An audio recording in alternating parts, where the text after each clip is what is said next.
I'm live. Hey, this is Allison Crow. Welcome to the Better Life, Better Work show. And this is episode number 171. I'm recording live on Facebook. And definitely it's been a while since I've recorded an official podcast. I've done some driving in the car updates, and honestly, I feel wobbly and out of practice, and there's a lot going on in the world, and there's a lot going on in my life, and there's a lot going on in my family, and there's a lot going on when I talk to my clients. Like, there is so much going on, good, disruptive, personal, professional. And so I'm calling it Wonky Times. And today's podcast episode is, as all of mine are, perfectly imperfect. I'm getting back on the bike and just look. Can you hear my chair squeaking? Yeah. Elise will love that. Perfectly imperfect, and just being willing to move forward and get back into my podcast and then to live streaming just as we are. So, with that, today, what I want to share with you is a concept that I'm chewing like a cow chewing on her cud. I'm marinating in standard operating procedures for wonky times. And there's a woman named Briar Harvey, and I'll end up having her on the show soon. And on the 23rd and 24th, I went to an event with Megan Hale called Feel Good Money Live. And Briar Harvey was one of the speakers there. And she was talking about accessibility and neurodiverse brains, and creating an accessible business for neurodiverse brains. Well, some of you may know, I have not done a podcast about it yet, but I was formally diagnosed with ADHD on March 1st or March 3rd. And I was assessed on March 1st and got the diagnosis on March 3rd. And my world has opened up with so much understanding that I did not know or understand. And then Briar walks into my life, and even more. And I have not had time to quite reconnect with her or consume any of the data she shares. And so, really, I'm just developing some ideas and concepts based on my own personal experience and what's helping. So, the first thing at what I took away from Briar in that first workshop, and when I think of standard operating procedures, right, there's like the businessy side, but I automatically, everything businessy also fits for lifey stuff for me. So for me, the businessy stuff, and I told my clients about this. I have Amber, who is on my team. She's been on my team a couple of years. I love her. She does an amazing job. And I am learning how to be a boss and how to be the leader of this tiny little company. And I am not religiously, because I'm not religious, but I'm working to overcome my hyper independence. And recently we had Camp Cultivate, and there's a lot of prep, and it's a new place. And Amber did 99% of it, and especially all the tactical stuff. And yet, because I was paying for it, because my name is on it, I would wake up at 1:00 in the morning thinking about things. And I felt like Amber never accused me of this, but I was like, my need to know feels like micromanaging. And what I learned in listening to Briar's talk about how to support your employees or your clients, the first thing I learned was how to support myself. I didn't realize that I needed accommodations. And so one of the accommodations I needed, and I spoke with Amber about, was that my brain really doesn't do open loops. And I noticed I don't do ghosting. I don't do, like, if somebody texts me and I'm not able to text back, I may say, I'm not able to text back. I'll call you when I'm out of the weeds, right? Or more later, right? I see this more later. I close the loop. I close loops, but a lot of people don't close loops and they're fine with it. But I tend to have a lot of parts, a lot of thinking and rejection sensitive parts that go off. Y'all, my thinking parts. and I'm doing a great job, and many of my clients are leading our thinking parts. But I realized one of the things that helps me is being able to close loops. And so in my business, when I delegate tasks to Amber and she takes care of them, I know she's getting them done, but obviously they don't get always done just like that. And so I would wake up like at 1 o'clock in the morning, sit right up in bed, which is not normal for me. And um, I would think, is that done? And so I realized one of the things I need to do is have an end of day update with Amber on the status of various projects, even if they're not completed, right? Like she'd let me know when things are completed, but I need to, my brain will rest better. I won't carry as heavy a load if I get an end of the day status update. Right. And so I let her know as a part of her standard, however, she does her standard operating procedures in the middle of a task and at the end of a task, let Allison know, even if it seems trivial. Number two. So that was the first place. And here's where it's come now.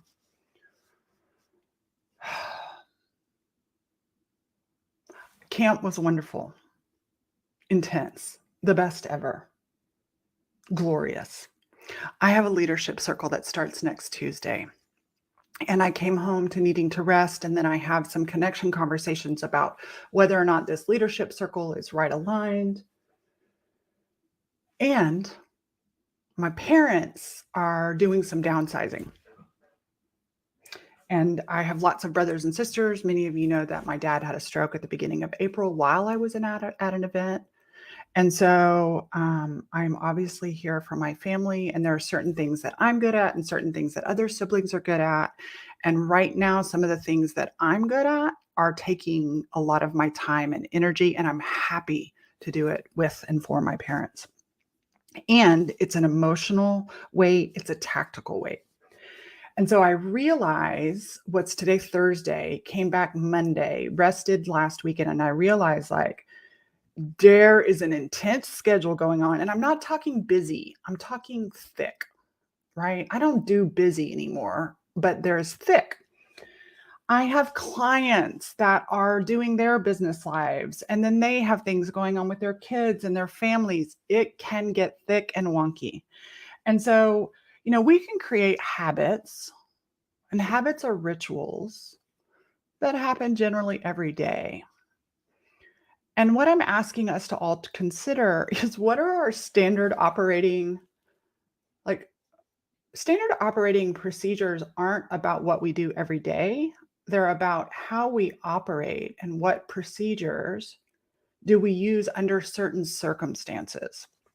And so to put that in a life perspective, what are like we all know that exercise and moving your body and all these other things, like all those regular habits. I love those regular habits. And I'm telling you, when you're helping your parents downsize and you're viewing properties and you're selling houses and you're managing healthcare, which my sister does a lot of, and you're helping dad get to doctor's visits, which my other brothers and sisters do, and you're also running a business and you're enrolling clients and you're dealing with 2 sick dogs with cancer and you have a pool being installed in your backyard and you're managing contractors and all these things. It's both good and hard and scary, and there's lots involved. It's thick. It's unusual circumstances. And for some reason, which is perfectly normal, all these things are happening at once, which is okay. Maybe it's happening at once to you. Hello, I see you. I'm here for you. You are not alone. This is the other thing. When I talk to people behind the scenes, nobody wants to gripe and nobody wants to complain and everybody wants life to be wonderful. And it's a combination of both and. And I had a beautiful conversation with my friend Kay this week at 6 o'clock in the morning because I was up at 4:15. I'm never up at 4:15, but apparently this is my new normal. And so I adjusted one of my standard operating procedures. When I am up like that, instead of going to the couch and falling back asleep with the morning news on, then Good Morning America, I skip the living room and the TV and the news, and I come here into my office and I piddle and I write and I create or it doesn't have to be productive, but I just have a little nourishing soul time in here. And the other day I called my friend Kay. We hadn't been able to connect in a while, and I was sharing some more of the details with her, and she just acknowledged, she was like, all the last Camp Starheart themes over the last few years, I don't remember the order, but becoming, both and, woman of range. This year, the theme for camp was, the whole thing changed to Camp Cultivate. And my sweet mama said something to me. We've had a lot of conversations and a lot of FaceTimes, more in the last month than I have in years, about some really intense, beautiful, but hard things. And my mama said, I'm so proud of you. I'm so proud of everything you've created. And I'm so proud of your business. And I'm so proud of who you are. And, a lot of the things that she sees on social media. And I said, Mom, I'm going to tell you what I'm proud of. I'm proud of becoming a woman of range. And I'm proud of learning how to lead my inner trembling parts without shoving them down. And I'm proud of learning how to regulate my nervous system and recognizing it's not all mindset. That's so much of I used to be a hothead, a rager. Obviously, I would get really emotional about some things because I hadn't processed or my traumas. And I'm really proud of the woman I've become from the inside out. I certainly have frayed edges. Please know I have frayed edges. I don't ever not want to have frayed edges. And so it was sweet last night. One of my clients, I had posted something about, oh, I might have deleted it. I posted something about standard operating procedures in wonky times. And my client is going through wonky times too. And she was like, I need to create some of these. And I said, and we'll have a session with her about wonky times, but I want to share with you what literally I told her, because you may think that standard operating procedures for wonky times looks a certain way. And I need to tell you what it really looks like. Take everything that is not urgent and not important and put it on hold. I have sent messages to a couple of my girlfriends and said, I am in the thick right now. I told a girlfriend, I was like, I don't know if we're going to be able to hang out on Saturday. And if we do, I have no brain capacity. So I can't have deep conversations. And I can't promise that I'll want to be out by my pool if I even can. I've texted other friends and just said, the first thing to go is my social girlfriends. And when I get my capacity back, I'm not leaving you, but when I get my capacity back, I'll be back. Now, those girlfriends are priority, but right now they're not urgent. Helping my parents get their house sold, which it is, and helping my parents transition is the most important thing this season. Me taking care of myself so I can take care of them, and then my work and my husband and my dogs. So I wrote, slow, slow, slow, lots and lots of fucking pauses. I can't tell you how many pauses are a part of my week.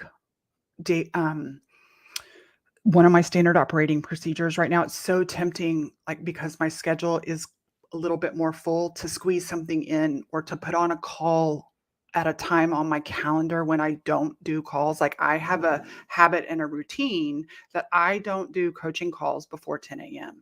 And so to do something at 9:30 is so tempting. And I have to pause to really check. So no, I don't do that. And I also don't do back-to-back calls. That means there is space. I noticed yesterday, I was like, oh, here's the radar detector for how I'm going too fast. So yesterday I toured a couple of senior places for my parents, like previewed them for them. I was away from the house. I was away from work. I was drinking a lot of water. The allergies are crazy in Austin, Texas. And there were so many times I had to stop and pee. And I was, even though I was going slow, everything in my system was, there's a charge to it. And when I got home, I had stopped on the way home. I was like, oh, I saw a Taco Bell. I went in to pee and their doors were locked. And I was like, this is not going to work. I'm going to be a grown ass woman. And I literally considered, I have leather seats in my car, and I literally consider just peeing in my pants to relax and not worry about it. But then I saw a bank, and I went across the parking lot, and I walked into the bank and just said, "I'm a grown-ass lady who needs to pee. May I use your restroom?" They were horrified at my crass language, but the reality was, like, in a 30-minute drive, I had to pull over and pee because I was hydrating. So staying hydrated creates its own problem. Both are important. So I realized yesterday, I was like, you don't have enough space in your life when you get to the frantic place of peeing. Now, my middle-aged ladies will know that we have to pee more often, and it's not quite so easy to hold as it used to be. So it's like, okay, that's a sign for me to slow down even more. The other thing I told my client was patience with all your parts going off. So parts are these internal members of your internal psyche family, right? So your inner critic, your inner worrier, your inner anxiety, all the inner voices. Parts can also be body sensations. So I've had really tight hips lately. I've had some body sensations, some physical stuff, and those are parts. So be so supportive and compassionate. Do not coach or teach your parts. Be so compassionate. This is part of what space does as a standard operating procedure. Oh, I see you, anxious part. Patience with the insanity and parts. Figure out what feels most supportive to you. Because if we're in a season that we've never experienced before, listen, I've never experienced downsizing my parents before. They've lived in their home for 53 years. I know it's emotional for them. And it's emotional for all of us kids too. So we have 5 kids and all their families and my parents and parents' health and doing all this thing that is a part of life, and many of you have done before, but I've never been through it. I don't know what to anticipate. And so even more slow and even more space helps me move gracefully, peacefully through this process. Mach 10 with your hair on fire, y'all, most of y'all are figuring out, my people are figuring out that shit didn't work. So I told her, cry when you need to. I cried in strangers' arms today at a senior apartment I was touring. I had no idea I would cry. I, at 9:30, walked into a beautiful place, and there were 3 women of various ages standing right there. And I couldn't help it. My eyes just started tearing up. And before we even said anything, they just opened their arms and hugged me. They got it. They knew. They deal with this all the time. They deal with adult daughters doing some pre-work for their parents. And I gotta tell you, it felt so good to let myself just cry. I wasn't a victim. I just had some emotion that came up, and they acknowledged it, and it felt good to be acknowledged instead of shoving that down. I said, moment by moment, stay out of the future stories, right? So there we have internal, especially thinking parts that will create tornadoes above our head. Tornadoes of thought is what I call it. And they're very frantic, and they're usually future based. And we've got to slow those down. I can't slow those down, but I can drop beneath those into my belly. One of my standard operating procedures is holding on to my belly right now. Take time away from screens. Oh my God, this is hard for me to do because I notice when I get stressed, I tend to scroll as a form of stimming. And yet it hurts my eyes.